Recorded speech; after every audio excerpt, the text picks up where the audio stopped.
Hello everyone, I am स्मृति कलूरा और आज हमारा सेशन नंबर 8 है।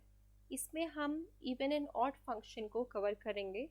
इससे पहले भी हमने 2 वीडियोस ऑलरेडी बना चुके हैं इवन एंड ऑड फंक्शन में, जिसमें हमने फर्स्ट वीडियो में तो मैंने आपको सारे फॉर्मूलाज बताए थे कि इसमें हम क्या क्या फॉर्मूला यूज़ करेंगे, और सेकेंड वाला जो वीडियो था उसमें हमने एक एग्जाम्पल डिस्कस करा था, और ये वाले वीडियो में भी हम सेकेंड एग्जाम्पल इसका डिस्कस करेंगे। और उसके बाद हमारा ये जो टॉपिक है इवन एंड ऑड फंक्शन का या फिर कंप्लीट फोरियर सीरीज आपकी कंप्लीट हो जाएगी। ठीक है, तो चलो देखते हैं इस क्वेश्चन को।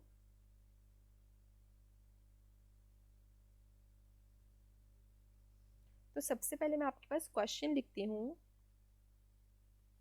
सपोज आपको क्वेश्चन मिलता है, मैं पूरा नहीं लिख रही हूँ, ठीक है। Find a Fourier series to represent x square, और आपको जो इंटरवल गिवन है that is -L till L।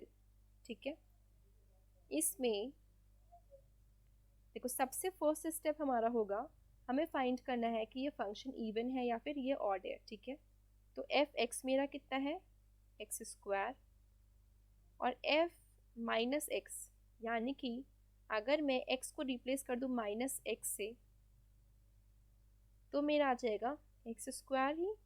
ठीक है, यानी कि मैं बोल सकती हूँ f x equals to f minus x, which means ये जो पर्टिकुलर फंक्शन है ये आपका क्या है, इवन फंक्शन है। क्लियर है। अब जब हमें पता चल चुका है कि एक इवन फंक्शन है, तो हमें पता होना चाहिए कि अब जो फोरियर सीरीज का हमारा एक्सपेंशन होगा उसमें हमें एक तो a0/2 वाली टर्म हम ऐड करेंगे, आएगी उसमें, और दूसरी टर्म आपकी कौन सी आएगी, an cos n pi x/L वाली टर्म आपकी, ये दोनों टर्म्स आएंगी और bn वाली टर्म नहीं आएगी। ठीक है, अब हम देखते हैं, सबसे पहले हमारा स्टेप होगा a0 को फाइंड आउट करना। a0 हम फाइंड आउट जो फॉर्मूला लगाते हैं वो क्या लगाते हैं, 1/L इंटीग्रेशन जो आपको लिमिट्स गिवन है विच इज -π से लेके पाई तक। ठीक है, और यहाँ पे आपका आता है एफ एक्स जो कि एक्स स्क्वायर dx।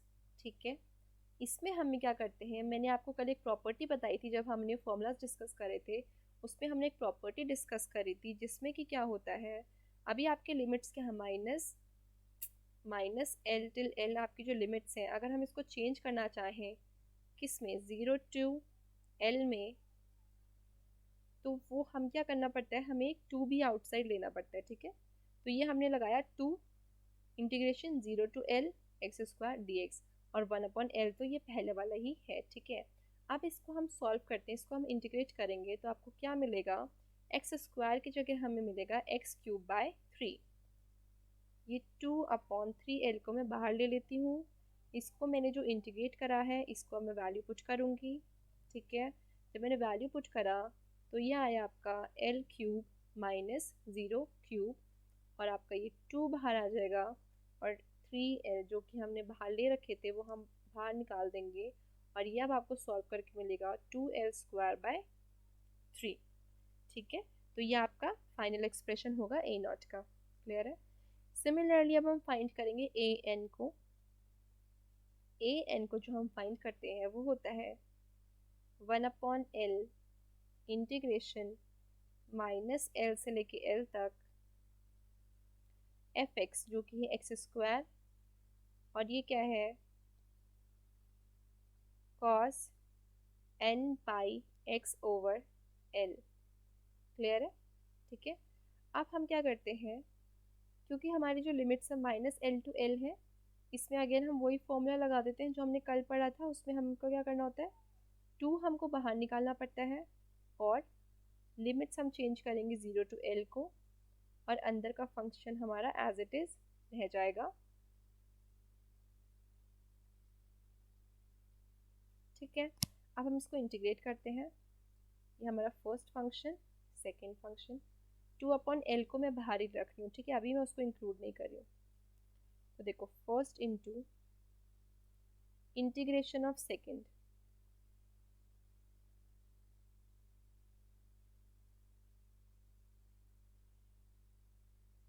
तो ये क्या हो गया, first into integration of second minus whole integration d by d x of first जब मैं करूँगी इंटू इंटीग्रेशन ऑफ सेकेंड आ जाएगा,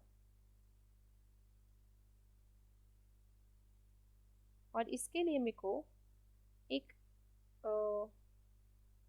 यहाँ पे मैं लिख देती हूँ एल अपॉन एन पाई भी मुझे बाहर निकालना पड़ेगा, ठीक है, क्योंकि जो हम ये इंटीग्रेट करते हैं इसमें एक्स का जो भी कोफिशिएंट होता है वो 1 अपॉन उसमें आता है, ठीक है, 1 अपॉन वाली टर्म में आता है।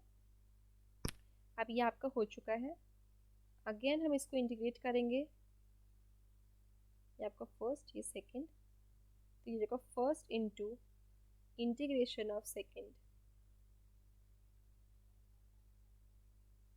आपका एक माइनस भी बाहर आएगा, और क्या आएगा आपका l upon n pi minus whole integration d by d x of first, यानी कि d by d x of x that is 1 into integration of second, integration of sine करेंगे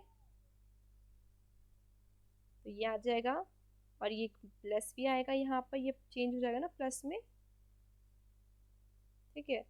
अब इसको अगेन हम इंटीग्रेट करेंगे तो ये आपका आ जाएगा sign n pi x over L, और यहाँ से एक एल अपॉन एन पाई हमें बाहर लाना पड़ेगा, और एक एल अपॉन एन पाई हमारे पास ऑलरेडी था, तो ये सब आपके स्क्वायर में चेंज हो जाएंगे, ये प्लस है, इस फंक्शन को हम एज इट इज़ नीचे कॉपी कर लेंगे, minus L upon n pi x cos n pi x over L, ठीक है, ये आपका हो चुका है। और हमने क्या कॉमन लिया था, माइनस 2l अपॉन एन पाई, तो माइनस 2l अपॉन एन पाई हम सबको दे देते हैं, 2l अपॉन एन पाई, इसको भी हम देंगे, क्या देंगे, माइनस 2l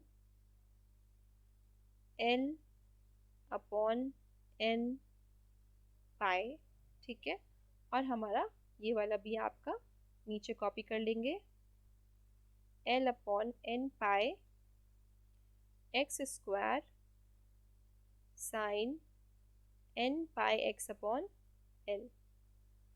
अब ये आपकी मर्जी है, आप अभी करो, इसको हम एल अपॉन एन पाई को कॉमन ले लेते हैं, और हम एक और चीज़ करते हैं, जो हमने 2 अपॉन एल बाहर लिया था इसको भी नीचे ले आते हैं, ये एल से एल कैंसिल हो जाएगा, यहाँ पे रह जाएगा 2 अपॉन एन पाई, ठीक है, एल अपॉन एन पाई हमने कॉमन लिया था, अंदर क्या रह जाएगा, x square sine n pi x over l plus 2 l upon n pi x cos n pi x over l minus 2 l square upon n square pi square sine n pi x over l. Limits हमें क्या रखनी है, 0 till l, 2 upon n pi को बाहर छोड़ देंगे, सबसे पहले हम अपर लिमिट रखते हैं, अपर लिमिट जब रखेंगे तो ये हो जाएगा, जो ये वाला टर्म है आपका ये 0 आ जाएगा, क्यों 0 आ जाएगा, क्योंकि x की जगह आप l रखोगे तो ये आपका बच जाएगा, l से l कैंसिल हो जाएगा, ये जगह sine n pi, and sine n pi की वैल्यू होती है 0 एंड कॉस एन पाई की वैल्यू होती है -1 रेज टू पावर n, बता रखा है पहले से, ठीक है, तो sign n pi x over L, तो ये आपका वैल्यू 0। सिमिलरली ये वाला टर्म भी आपका 0 हो जाएगा, क्योंकि यहाँ पे साइन एन पाई आएगा, फिर हम बच जाएंगे इसके साथ, तो यह जगह 2l upon n pi x की जगह लिखेंगे आपका l, तो स्क्वायर कर देते हैं, l लिखने से अच्छा स्क्वायर कर दो, और जो आपका ये है यहाँ पे l से l कैंसिल हो जाएगा, ये जगह कॉस एन पाई यानी कि -1 रेज टू पावर n, ठीक है, अब माइनस, अब हमें क्या करना है, लोअर लिमिट रखनी है यानी कि 0। जब आप यहाँ पे x की जगह 0 रखोगे तो ये टर्म तो वैसे ही ज़ीरो हो जाएगा क्योंकि एक्स स्क्वायर भी इसमें मल्टीप्लिकेशन में है, तो ये ज़ीरो हो जाएगा। यहाँ वाला ये भी आपका ज़ीरो हो जाएगा। ये क्यों ज़ीरो होगा? क्योंकि आ जाएगा साइन ज़ीरो यानी कि ज़ीरो। ठीक है, उसके बाद यहाँ पे आपको एक एक्स दिख रहा है, इसका मतलब है ये टर्म भी कंप्लीट आपका ज़ीरो हो जाएगा। तो यहाँ पे हमारे पास माइनस करने के लिए ज़ीरो रहेगा और हमारा जो फाइनल फंक्शन आ जाएगा वो आ जाएगा 2 2 ज़ा 4 l square minus 1 raise to power n over n square pi square. Clear है? आई होप आपको यहाँ तक समझ आया होगा। अब हम करेंगे फाइनल एक्सप्रेशन जो हमारा बनेगा वो। अब देखो एफ एक्स क्या था? एक्स स्क्वायर था। F x equals to a naught हमारा कितना आया था? 2l स्क्वायर बाय 3 आया था और इसको डिवाइड करना पड़ता है 2 से। ठीक है, plus summation n equals to 1 infinity a n की वैल्यू आपकी कितनी आई थी? 4l square minus 1 raise to power n upon n square pi square, और ये हो जाएगा आपका cos n पाई x ओवर l। ठीक है, ठीक है ना। अब हम रखते हैं वैल्यू, यानी कि n इक्वल्स टू 1 से हम स्टार्ट करते हैं। कहाँ गया फिर से? एक्स स्क्वायर है, 2 से 2 कैंसिल, यहाँ पे बच जाएगा आपका l स्क्वायर बाय 3 प्लस, इसको सॉल्व करते हैं। देखो 4l स्क्वायर अपॉन में देखो n स्क्वायर, यानी कि 1 अभी रख रहे हैं ना, तो ये तो 1 बन जाएगा और यहाँ पे आ जाएगा pi square minus 1 raise to power 1 मतलब -1 और कॉस n की जगह रखेंगे 1। ठीक है, तो क्या जाएगा 1 पाई x ओवर l, पाई x over l plus n को 2 रखेंगे 4l स्क्वायर, अभी -1 रेज टू पावर 2 1 ही रहेगा अपॉन n स्क्वायर, यानी कि 4 स्क्वायर हो जाएगा, 4 आ जाएगा, तो आप 2 स्क्वायर इसको लिख लो और पाई स्क्वायर कॉस 2 पाई x अपॉन l। क्लियर है? और ये आपकी सीरीज कंटिन्यू होती रहेगी। ठीक है, अब हम ऐसा कर सकते हैं, इसमें से कुछ कॉमन ले लेते हैं। क्या हम कॉमन ले सकते हैं? देखो मैंने माइनस ले लिया है, 4l square upon pi square, सिर्फ यही चीज़ मैं कॉमन ले सकती हूँ। अब मैं अंदर में क्या लिखूंगी? यहाँ पे देखो n स्क्वायर आ रहा था, ठीक है ना, नीचे हर जगह मैंने यहाँ पे लिखा नहीं क्योंकि ये 1 का मैंने 1 ही रहने दिया, इसको 1 स्क्वायर भी लिख सकते हैं आप। देखो कॉस आई एक्स अपॉन l अपॉन में 1 स्क्वायर प्लस कॉस 2 पाई x अपॉन l।